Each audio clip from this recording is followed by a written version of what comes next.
everybody. Welcome to a very special episode of the Digital Embellishment Show.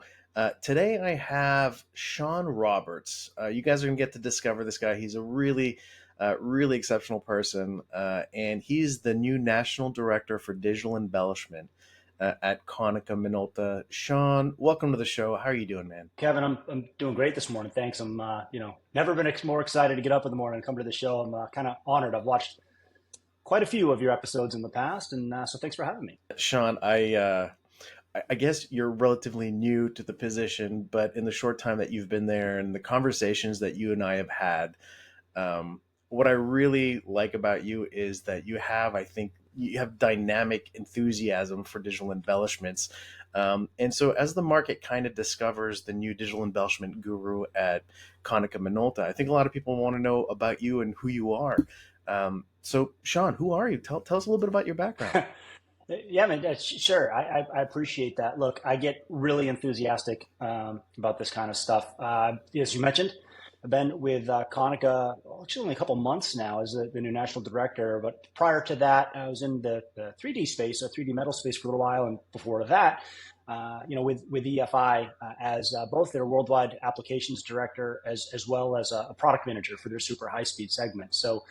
And if we go even further back than that, I mean, I was in the '90s stripping Rubylith onto plates. So I've seen quite a bit of toner and inkjet development in the printing space. And the beautiful thing about my tenure when I was with electronics for imaging is being able to watch just so many new applications come out there on the market. This was a time before fifth color, before white ink, before a lot of the specialty treatments that are out there today in the embellishments. And so watching multi-layer and white kind of come on board in some of the printing, was a great experience. And now to see that again happening with embellishment and some of the really unique treatment is just it's mind blowing. So yeah, really excited to be here. It's cool.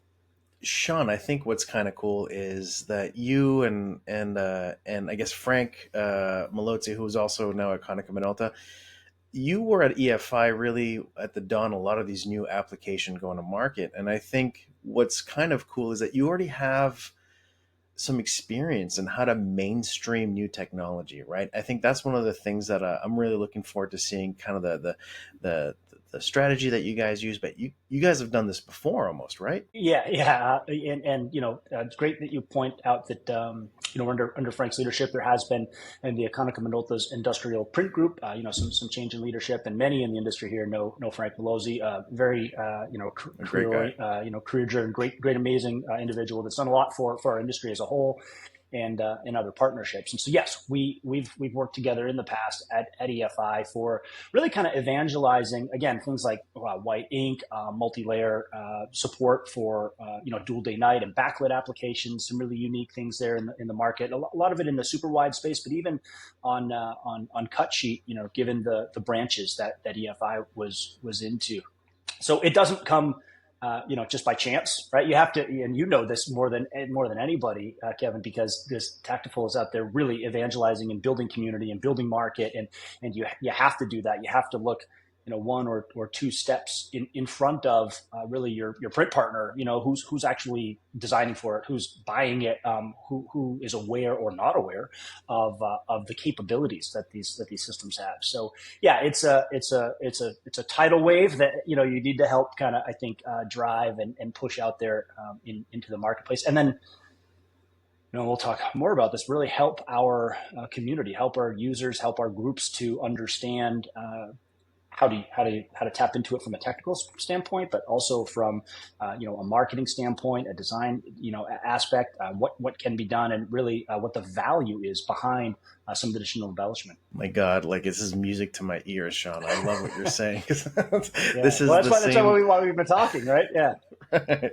Right. This is you totally get it. And so you learn a lot of lessons with EFI and with your 3D metal printing.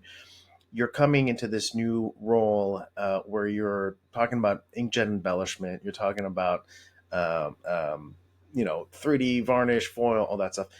You seem to be very bullish on kind of where this market is headed. Is that the case? Do you think there's a big opportunity for the market to adopt this kind of stuff, and why? Yeah, absolutely. I mean, 100% there is. Look, the specialty treatments, I mean, they're not necessarily new to printing, right? What's new about it is digital. What's new about it is variable. Yeah. What's new about it is the fact that you can do smaller batch runs. I mean, this is no different than when we saw, and this is no slight to any of the large offset press manufacturers, but let's be honest, there was a sort of a revolution where everything went into digital, and it allowed us to tap into more customization, less lead times, all of that, which digital embellishment now gets to bring to the table. So the idea of having an additional differentiator or standout call out component to your printing, a tactile component to your printing, has been done in the past, but it's been so cost prohibitive, right? I mean, there was no way that if you had small runs or you wanted to do something that was variable, that you were going to be able to put emboss or to do something with a foil. And so today, to be able to have that move to such short runs where you can iterate quickly, you can do things on press that allow you to make modifications without ever having to go back upstream. Is no dies to make. I mean, it's unbelievable. So people don't realize that like we have the capability today. Especially with things like hot foil, where traditionally you were not able to produce your name right on a direct mail piece that was to you without creating a custom die. And so was just so cost prohibitive, and today it's just not. So like that part of it. I mean, I've seen this in digital in the past, where first it was toner and inkjet, and now it's really high speed production inkjet that is taking over a lot of that page, sheet, cut sheet area, and so without the capabilities of being able to do that every page custom, you wouldn't be able to tap into some of what you have out there today. So for me, I think it does a few things. I think it gives you differentiation at the moment now. But I do believe if you flash forward, right, let's I'd love to say it's months, perhaps it's years. We'll talk more about this, but when you flash forward, it'll just be kind of the ticket to get to the dance, right? I mean, just like today, you have to be able to have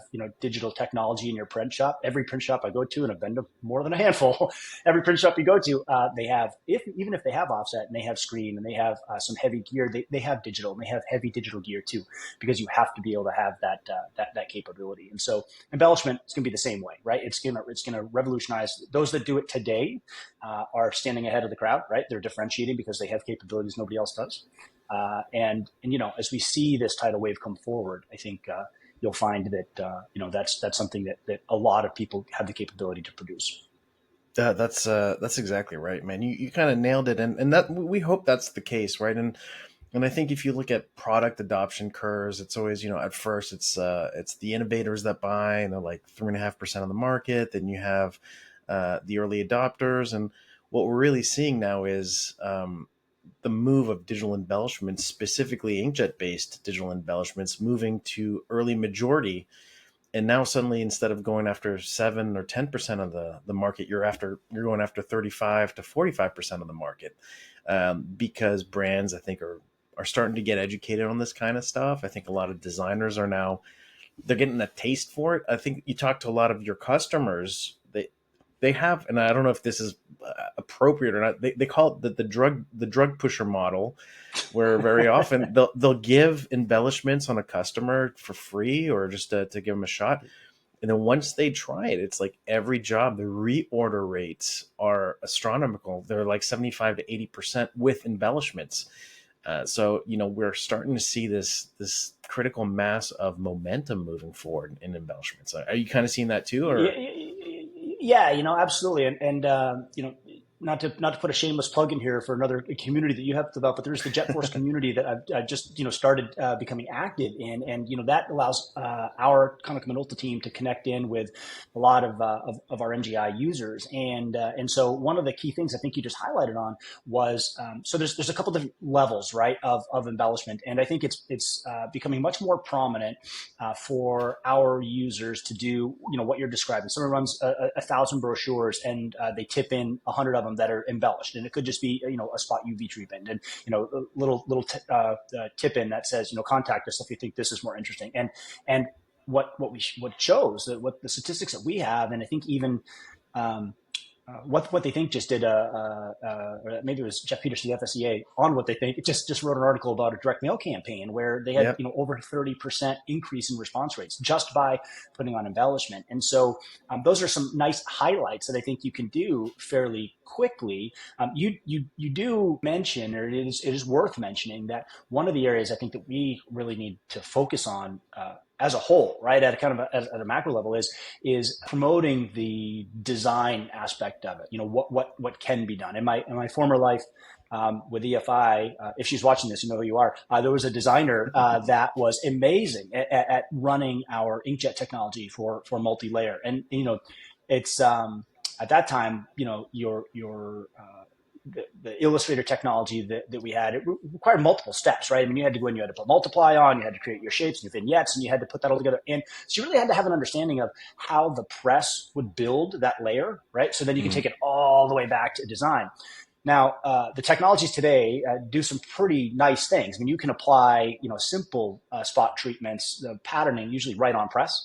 But the more complicated pieces, and especially as you introduce, the variable components of it, right? There's some training that needs to be done there, right? I was at a site earlier this week, and they were explaining to me that when they produce, variable campaigns, they're more of a data house than they are a design house, right? So you need to understand how that data is managed, and so there's a training component there that I think, as a whole, we want to focus on. We want to make that easier for the user base, a little bit more simplified, streamlined, and so taking it full circle in kind of a long-winded way, that's the evangelism that I think is really important for people such as myself and yourself to get out there in these communities and let people know the tips, the tricks, what they can do, and how easy it is.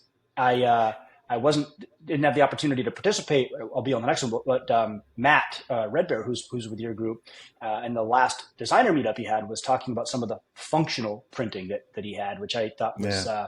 so impactful. And there's like these little tips and tricks, right? Like how to choke back each layer, like how to get the best out of your device. And so that's the kind of stuff that really needs to build. It's you used a word in our previous conversation that I think is key and really encapsulates a lot of what you're talking about. You said demystification. And I think the demystification of how to design for this, that's got to be one of the biggest. Do you feel that's one of the biggest obstacles to volume right now, is either customers are too scared to design for it because they don't know exactly how it's going to look or how to do it, or and knowing that also, I know you talk to a lot of your customers, they have to spend an hour redoing every file that they get, which is a tremendous drain. So it's a Yeah, and I don't think that's unique to embellishments. By the way, I think anybody that's watching this is the print industry, says the file never comes in correct, right? I mean, it for as long as I've been in this industry, they never come in correct. Even when I design them, they don't come in correct. So right. yeah, there's always that. So anyway, back to your question, I see there's really two areas there, twofold that we need to focus on, and you've hit on one of them, right? And that's the design part of it, the designer training. I think how to actually set the file up for the printer, because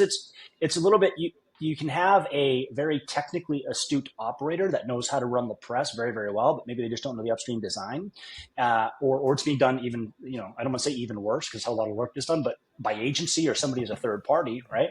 And then there's that third party that may not have an understanding as to how the file needs to be set up because they don't know the technology that well. And so we need to work to connect those dots, right? We need to promote more upstream with agency, with designers. This is the designers meetup. I think you may have another one coming up on Halloween, actually, if Halloween. I'm not mistaken, right? Yeah, and so I will be at that one, and I look Awesome. forward to touching base with some of the team here. So really, kind of having those designers engage, pull them in so they understand what can be done. Again, it's almost like deja vu for me in a way that what I've been experienced with EFI with some of the ink supports that we had there.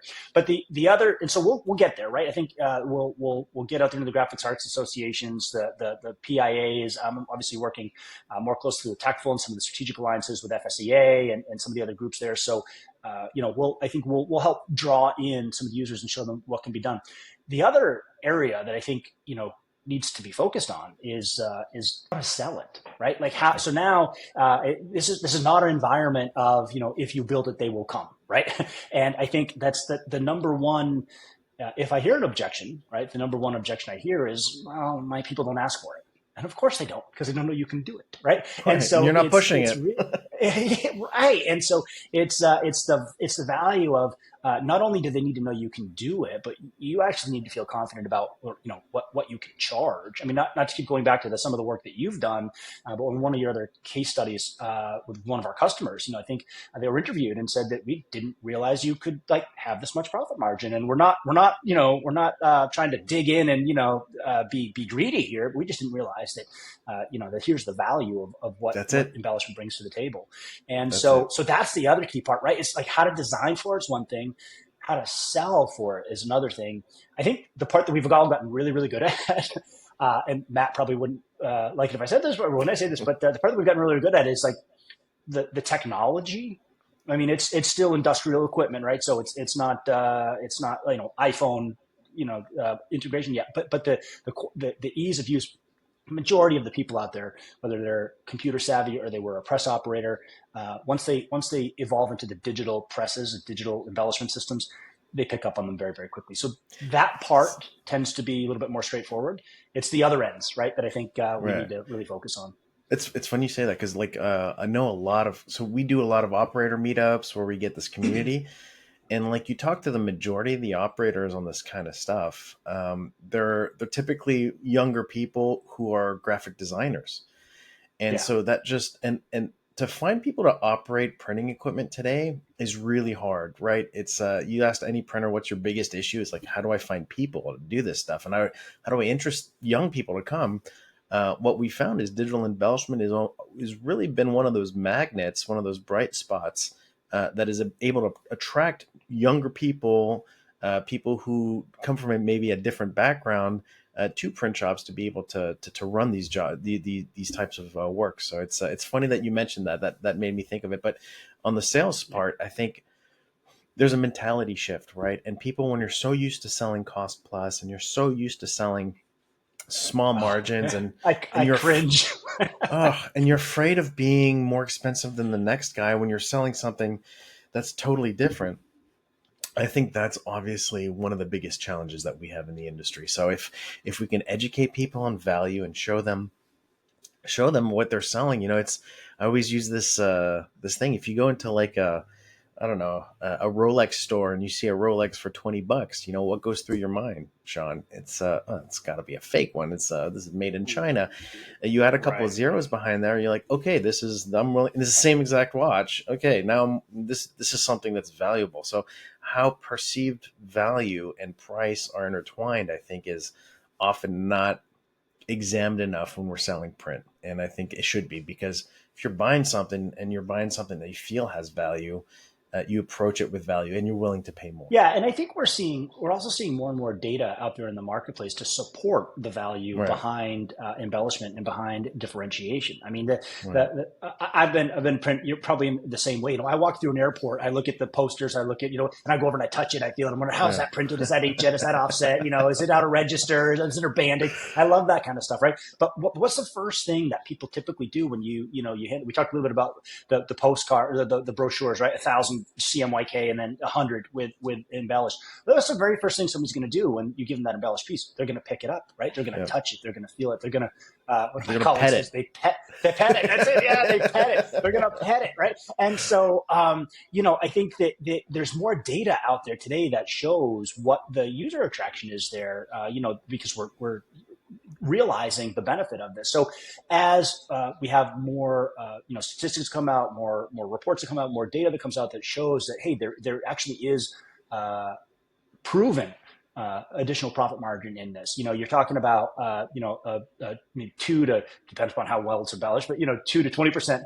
on your cost, but you can be 80% on your profit, or sometimes even 2 or 300% on your profit, depending upon how that piece is embellished. So Mm. but you can say that to somebody, and without kind of the substantiation behind it, without the case studies, without the user stories. And so really that's again part of why I'm in this role, is to work more closely with our user base and the community to have them help support and work together on what embellishment can bring to the table.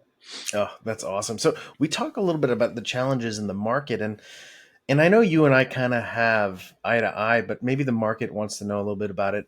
There is no standards at all in the world of digital embellishment. Everybody's doing their own thing, and there's a lot of confusion around, what do we call this? MGI and Konica call it 3D, and Scodex calls it Sense, and somebody else calls Yeah. it, everybody has a different name for it. So it confuses a lot of people, and they're not really understanding, what is. What are your thoughts on like the standardizations or establishment of some kind of standards for digital embellishment? Yeah, so I don't think that we can survive long term without that. I mean, if you look at the print industry and the standards that are there already between G7 and FOGRA, and even beyond the actual ANSI and ISO and written standards that are there, Yeah. things like how we define our print quality. I mean, if you're just talking about colored print, and somebody says, how close are you to Pantone XYZ, you typically rate that in delta E, right? We have a measurement standard for how close we can measure that color.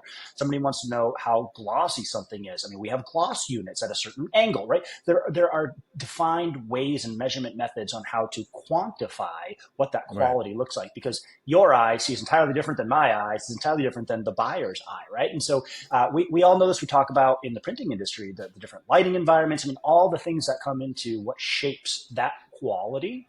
Mm. And today we to some degree lack that written standard in embellishment. So I mean, we've talked a little bit about this, offline. I'm all for it. I think that we do need to have a common set of terminology. That the vernacular for embellishment is the same. And I think that back to the point you were just mentioning earlier about demystifying really, embellishment. That's part of it, right? Is to Yeah. let's crystallize what the terms are so that everybody kind of plays from the same sheet of music.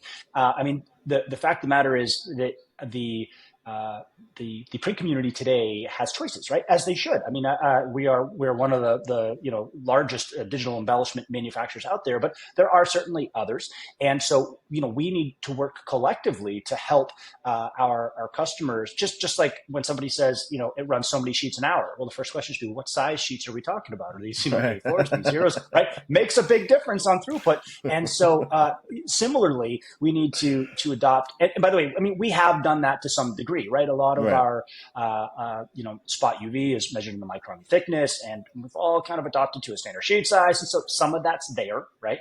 But I Right. do think that helping to adopt and memorialize a set of standards that we can all abide by helps the community, the printing community, to kind of accelerate adoption, really, because they're not worried that one guy says it this way and one guy says it that way, and maybe they're entirely different, right?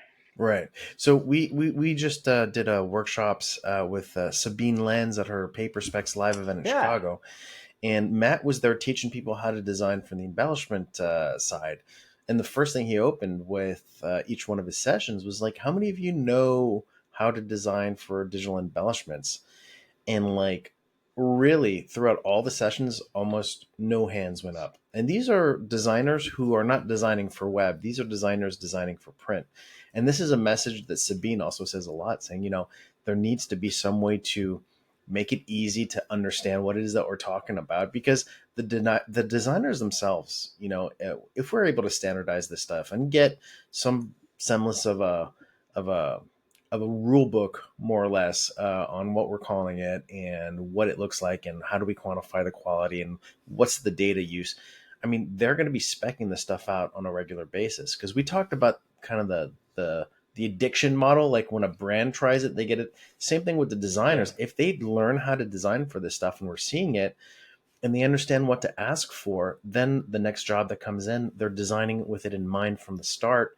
And you ask any user or any designer, if you do a digital embellishment job and you just try to throw in embellishment at the end, it's never going to be as good as if you started the job thinking about it in the beginning. And so the quality of the work goes up, the beauty of the work goes up, the appreciation goes up. So I love what you're saying. Um, yep. yeah. So just to comment on that briefly, I mean, I think one of the areas that's been quite successful with that as well. I mean, I mentioned our stronger focus with the GAA and some of the graphics arts regional affiliates, and my one of my previous lives when I was on the other side of the fence, as a running a print business, Right. at that time, I was also, teaching at one of the local schools in the New England area. And that was all, this is, back when it was just, how do you just build files in Illustrator? Forget embellishment for a minute. This was like simple stuff like, how to use Creative Cloud. But the idea behind that was that at the time, the students didn't understand like how to set things up correctly for files, how to, what type of technology is out there and available that you should try and design for, because it does, can take, when you talk about going into design, right? If you and I flashed back, not to put an age on you, Kevin, but if we flashed back, enough decades that we were back in school, you have a lot of paths, right? That you can take when it comes to design. And so, that's one of the things that I think we, again, macro level pieces could look to do, which is get more engaged with the kind of the younger crowd, with the right generation that is going to become the next group of our design and our agencies, so that they do have a broader understanding of the tools that they have in their toolbox. I couldn't agree more. Well, listen, Sean, before we wrap things up, you guys are doing some great things. I think a lot of people understand what you bring to market. You have a nice range of products that goes from, small budgets to bigger budgets. You kind of have something for everybody. Where can people see more of what you guys are doing this year? Do you have any shows that you're planning, or Yeah. open houses, or anything like that? Yeah, sure. So the answer is yes to all of that. I mean, obviously, the big stuff coming up is in 2025. There's going to be Amplifier. I'll be there. There's going to be Print United, which we're have a large presence at. And between now and then, we're having open houses across our North America, right? So in Okay. each one of our particular regions. So if somebody's interested in attending, those are going to be both in our demonstration centers, which are in Chicago as well as in Ramsey, New Jersey, as well as out at our customers and our partner sites across the United States. So if anybody's interested in attending one of those and seeing systems live in action, and working with our CAM MGI team, certainly reach out to me. I don't have an Instagram, but I'm all over LinkedIn, easy to find, and so reach out. Let's start talking. I can put you in contact with the right individuals, and as I said, I'll be on your next designer meetup as well. So if anybody wants to jump into that, certainly love to talk with you there too. Well, Sean, welcome. Really big welcome to the digital embellishment community. I think you're going to find it's a community of people who are very warm, very welcoming, and very passionate about what they do. So it's great to have a fellow passionate person to join the team. And to be honest, this is probably one of the funnest podcasts I've done. I feel like we should actually create a series, you and me. We could just have guests on. You and me can bounce this back and forth. I That's love it. how. So, That's Sean. actually not a bad idea. So people don't get sick of looking at me. Maybe we'll set that up. All right, Uh, Sean. Well, listen. Thanks again for a wonderful discussion, and good luck and congratulations, and welcome to the club, man. all right. Likewise, Kevin. Thank you so much for having me on today. I appreciate it. Have a good day. All right. See ya.